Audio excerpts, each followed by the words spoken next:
Tara, mahamigaw kape. Ikaw, para saan ka mo bangon? Ako?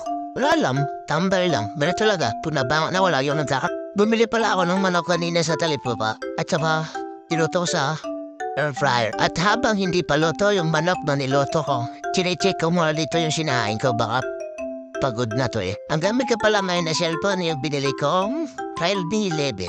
Kaya tinesting ko muna mag-film dito, mag-video. Baka maganda eh. Kaya ayos naman yung camera, front and back. Kaya sulit din yung binili ko. Kahapon nga habang tumatawag sa akin yung rider, sabi niya, Sir, punta na ako dyan, ando na ako kwarta. Sabi ko, sige, ilang oras ba kayo pupunta? Sabi niya, mga 8:20 daw. Kinakabahan ako. Baka hindi cellphone yung dating, baka katulad ng mga video, baka bato yung dumadating. Pero, ito ano naman talaga ako na totoo yung cellphone. Yun nga, totoo nga talaga. Pag binuksan ko, okay naman. Ayos naman siya. Nakasunod naman lahat. Wala naman damage. Tsaka goods na goods lang lahat.